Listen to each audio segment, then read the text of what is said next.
Assalamu alaikum wa rahmatullahi wa barakatuh, frères et sœurs. Hadith numéro 26. La diversité des bonnes œuvres.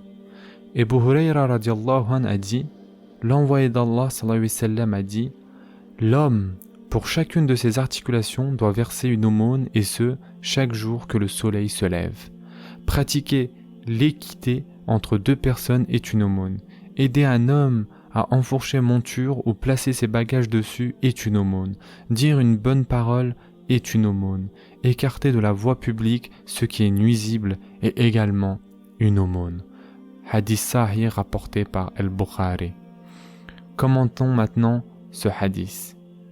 Chaque jour que le soleil se lève, l'homme doit pour chaque articulation et pour chaque organe une aumône en signe de gratitude envers Allah ou Ta'ala, d'avoir gardé son corps sain et sauf et de l'avoir maintenu en vie. Cette aumône n'est pas seulement financière, mais elle est de différentes sortes. Pratiquer l'équité entre deux personnes est une aumône. Quand on trouve deux hommes en conflit et qu'on arbitre entre eux selon la justice, c'est une aumône, voire la meilleure des aumônes.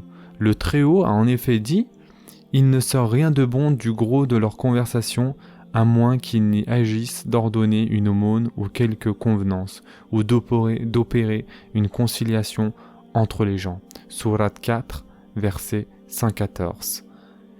Aider un homme à enfourcher sa monture ou placer ses bagages dessus est une aumône. Ceci entre dans le bel agir, c'est-à-dire dans le ihsan, et Allah Ta'ala aime les bels agissants. Ensuite, dire une bonne parole est une aumône. Il s'agit de toute parole qui rapproche d'Allah Ta'ala, comme dire « Gloire à la transcendance d'Allah, nul n'est en droit d'être adoré qu'Allah, Allah est grand, louange à Allah, l'ordre du convenable, l'empêchement du blâmable, la lecture du Coran, l'enseignement du savoir, etc. » Ensuite, tout pas effectué vers un lieu de prière est une aumône.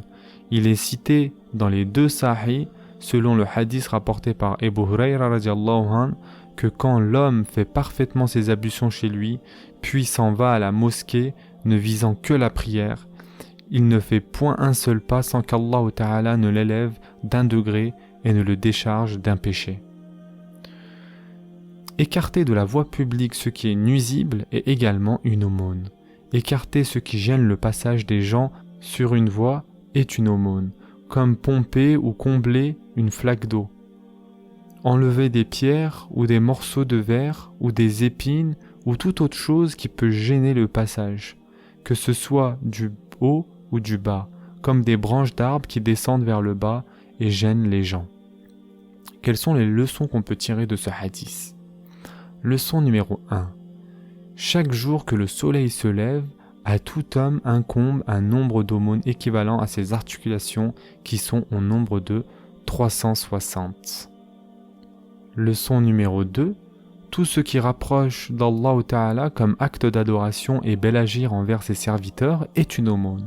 Le prophète sallallahu alayhi wa sallam a en effet cité des exemples de cela et il a dit dans un autre hadith « Mais il suffit de faire à la place de tout cela 2 rakats que le fidèle effectue après le soleil se lève de la hauteur d'une lance. » Doha.